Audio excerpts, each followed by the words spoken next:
The bustling terminal was filled with the sounds of rolling suitcases, murmured conversations, and the occasional announcement echoing through the loudspeakers. Jasmine Crockett had just stepped into the airport, her presence commanding attention even in the chaotic environment. She carried herself with grace and confidence, dressed elegantly, with an air of authority that made people instinctively look twice. Yet not everyone welcomed her presence. A group of airport staff, visibly irritated and seemingly on edge, approached her near the check-in counter. Without warning, they began questioning her aggressively, their tone condescending, their words sharp and dismissive. Jasmine tried to remain calm, explaining that she was traveling for an important event, her documents neatly organized in hand. But rather than listening, the staff grew ruder, treating her as if she had done something wrong. When she politely asked for clarification, one of the staff members lost his temper and roughly shoved her backward, causing her to stumble. Gasps erupted from onlookers. The sight of a respected public figure being manhandled shocked everyone nearby. Some passengers pulled out their phones, recording the scene, while others whispered in disbelief. Jasmine, though shaken, stood tall, her eyes flashing with both pain and defiance. "You can't treat people this way," she said firmly, her voice steady despite the tremor of anger underneath. But the staff continued their hostility, dismissing her protests as if she were insignificant. Then, within moments, the atmosphere shifted dramatically. Striding into the terminal came her husband, a man whose very presence demanded respect. Broad-shouldered, impeccably dressed, and with an aura of quiet power, he immediately drew the attention of everyone in the vicinity. His eyes locked onto Jasmine, and in an instant, he saw the distress on her face and the aggression of the staff surrounding her. The air seemed to thicken with tension as he approached. "What's going on here?" he asked, his voice calm but carrying an unmistakable authority that made the staff freeze. One of them, suddenly unsure, stammered an excuse, claiming it was a misunderstanding. But her husband was no ordinary man, he was someone people recognized, someone whose influence reached far beyond the airport walls. He stepped closer, placing a protective arm around Jasmine. "A misunderstanding," he repeated slowly, his tone making it clear that no such excuse would be accepted. He glanced at the passengers, many still recording, and added, "It looks like a lot of people just witnessed exactly how you treated my wife." The staff's confidence crumbled. They exchanged nervous glances, realizing they had just humiliated the wrong person. "Do you know who she is?" her husband continued, his voice now sharper. "That's Congresswoman Jasmine Crockett. And you thought it was acceptable to lay your hands on her?" The color drained from their faces. The onlookers gasped even louder now, recognizing Jasmine as the fearless woman who had made headlines countless times for standing up to injustice and speaking truth to power.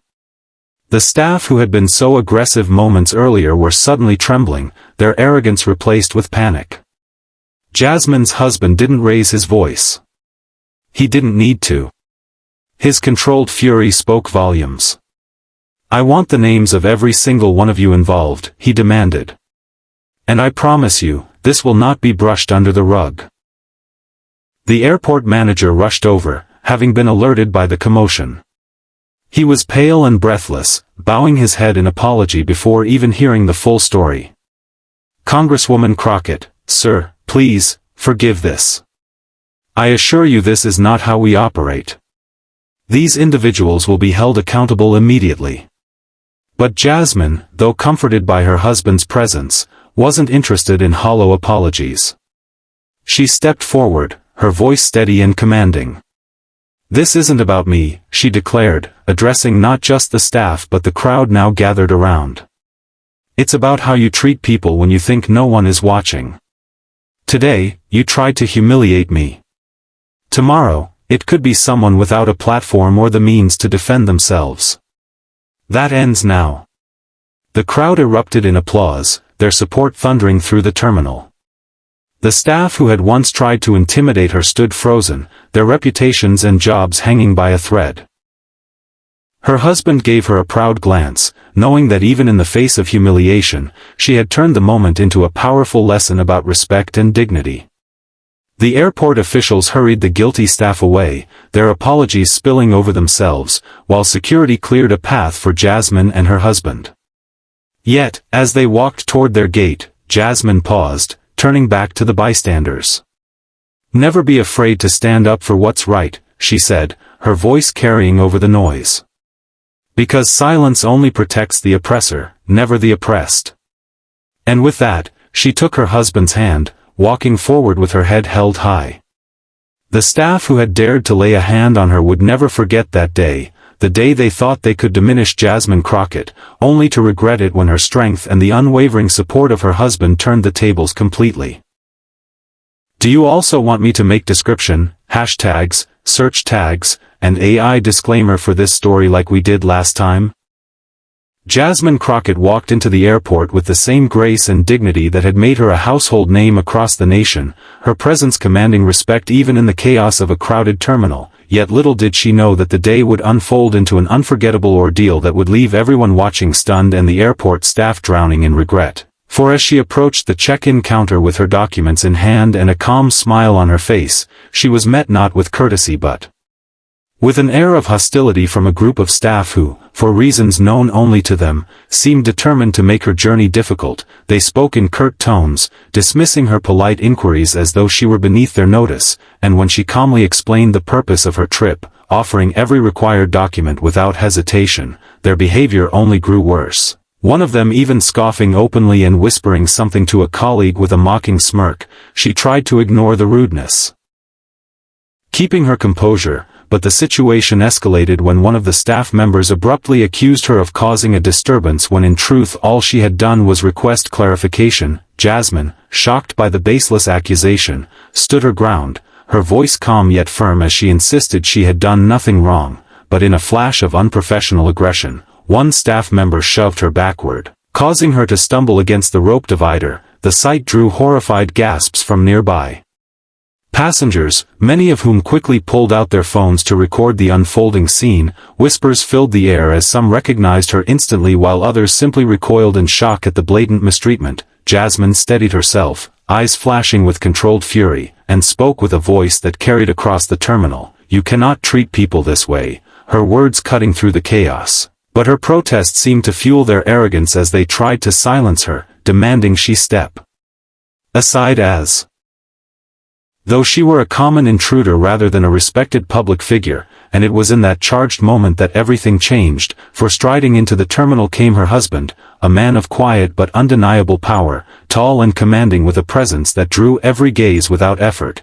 His eyes immediately found Jasmine, noting the distress etched across her features and the hostility radiating from the staff. His jaw tightened, and in a stride that radiated authority he crossed the floor to her side. The tension in the air thickened as onlookers waited for his reaction. "What is going on here?" he asked, his voice calm but carrying the kind of authority that froze the staff in their tracks. One of them stammered an excuse, calling it a misunderstanding, but his piercing gaze silenced them instantly. "A misunderstanding," he repeated slowly, his arm protectively circling Jasmine, his voice low yet so full of restrained power that it made the crowd lean in. "It looks to me like a lot of people here just witnessed how you treated my wife." The staff exchanged nervous glances, their confidence evaporating as the realization dawned of exactly who they had just crossed. "Do you have any idea who she is?" he continued, his words sharp enough to cut through their flimsy excuses. "That's Congresswoman Jasmine Crockett." The air itself seemed to shift as recognition dawned across the faces of passengers and even some of the staff. Murmurs spread like wildfire. Phones captured every second, and the once arrogant employees now stood frozen, their faces drained of color. The man who had shoved her visibly trembled. Her husband's voice grew even more commanding. "I want the names of every single one of you involved, and I assure you, this will not be swept under the rug." Before the staff could respond, the airport manager, breathless and pale, arrived at the scene, bowing his head in apology before even hearing the full account. "Congresswoman Crockett." "Sir, please, forgive this," he stammered. "I assure you this is not representative of our standards. These individuals will be dealt with immediately." but Jasmine, though comforted by her husband's presence, was not one to let injustice slip away with hollow apologies. She stepped forward, her voice strong and unshaken. "This isn't about me," she declared, her words echoing across the terminal. "It's about how you treat people when you think no one is watching. Today you tried to humiliate me. Tomorrow it could be someone who doesn't have a platform or the means to defend themselves. That ends now." The crowd erupted into thunderous applause, passengers cheering, clapping, and shouting words of support. The staff who had mocked and shoved her now stood in shame, their arrogance crushed beneath the weight of public outrage. Her husband watched her with quiet pride, knowing she had transformed a moment of humiliation into a powerful stand for dignity and justice. Security quickly escorted the disgraced staff away as the airport officials bent over backward to assure Jasmine and her husband of their commitment to justice. Yet she wasn't interested in promises, she was interested in change. As they walked toward their gate hand in hand, Jasmine paused, turning to address the bystanders one last time. "Never be afraid to stand up for what's right," she said, her voice carrying with conviction. "Because silence only protects the oppressor, never the oppressed." The passengers erupted once more, recording, cheering, their admiration for her unwavering courage etched forever in their memories. And as Jasmine Crockett walked forward with her husband by her side, the airport staff who had dared to disrespect her knew they would never forget this day, the day they tried to break her spirit and instead watched her rise even stronger, leaving them drowning in regret and the world reminded once again of the power of truth, dignity, and courage. Do you also want me to now make description, hashtags, search tags, and an AI disclaimer for this keynote like you usually request?